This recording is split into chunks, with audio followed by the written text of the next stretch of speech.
Ever wondered why some areas won't be able to witness the rare solar eclipse phenomena? That's the question we're going to demystify today.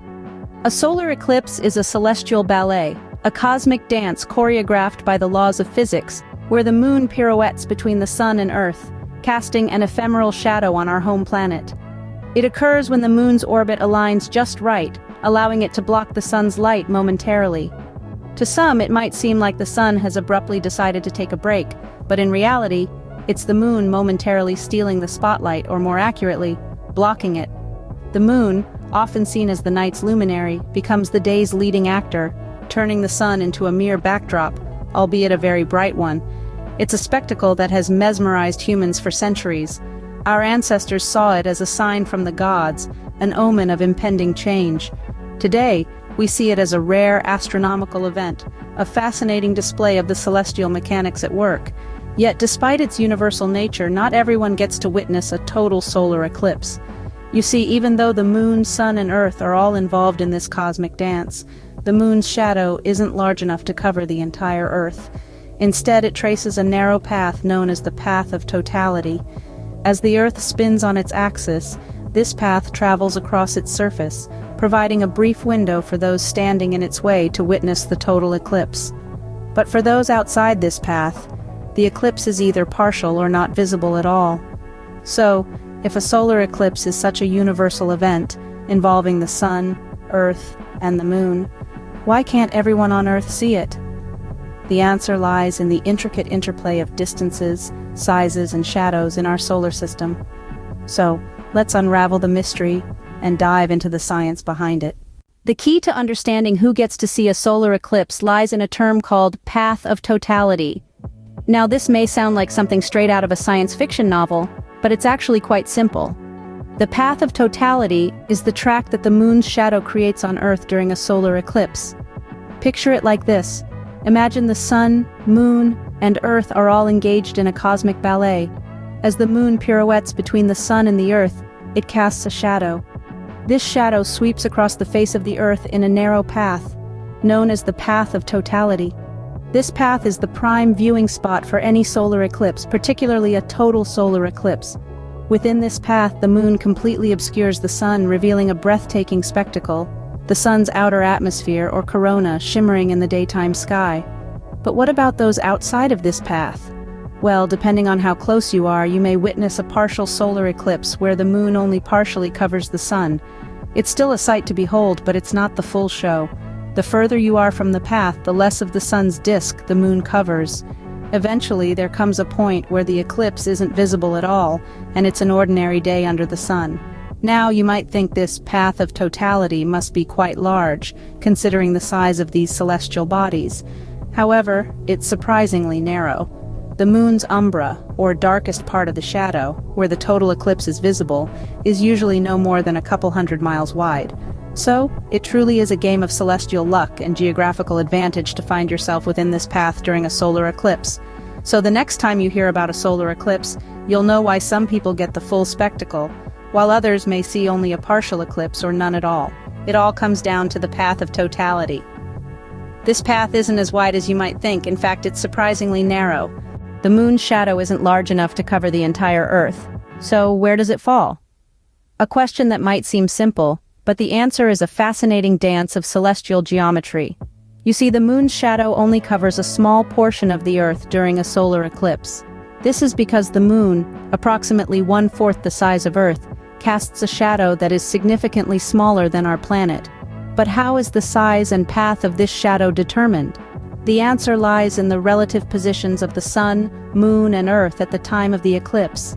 Imagine a line drawn from the sun to the moon and then extended to the Earth. This line, or the line of nodes as astronomers call it, is the key to understanding the geometry of shadows. When the moon is directly between the sun and the Earth, and the line of nodes points towards the Earth, that's when we experience a solar eclipse. The moon's shadow then falls on Earth along this line, creating a narrow path known as the Path of Totality. Those lucky enough to be within this path will witness the breathtaking spectacle of a total solar eclipse, where the moon completely blocks the sun for a brief moment. But it's not just the position of these celestial bodies that matters. The distance between them plays a crucial role too. The moon's orbit around the Earth is not a perfect circle, but an ellipse. So, the moon's distance from Earth can vary, affecting the size of the shadow it casts. When the moon is closer to Earth, its shadow is larger and the path of totality wider. Conversely, when the moon is farther away, its shadow is smaller and the path of totality narrower. This intricate celestial dance is what determines who gets to see the eclipse and who doesn't. It's a reminder that we are part of a vast and fascinating universe, where even shadows can tell a story of cosmic proportions. Now, let's talk about those areas that won't be able to witness the upcoming solar eclipse. The grand spectacle of a total solar eclipse is indeed a sight to behold. But not everyone will be able to bask in the shadow of the moon this coming April 8th. While the path of totality, the narrow strip where the moon completely covers the sun, sweeps across some parts of the United States, there are regions that will be left in what we could call the unfortunate shadows. These areas are essentially the parts of the country that fall outside the path of totality. They won't get to witness the full solar eclipse, only a partial one. The sun won't be completely obscured by the moon, and so the day won't turn into night. The reason for this is all about the geometry of shadows, which we discussed in the previous scene. The moon's shadow isn't big enough to cover the entire Earth. Instead, it casts a smaller, darker shadow called the umbra, where the total eclipse can be seen, and a larger, lighter shadow known as the penumbra, where only a partial eclipse is visible. So if you find yourself in places like Miami, Florida, or Anchorage, Alaska, you'll be in the penumbra. You'll see the moon take a bite out of the sun, but you won't experience the full, breathtaking spectacle of totality. The sun will still be partially visible, casting a peculiar, dimmer light over the surroundings.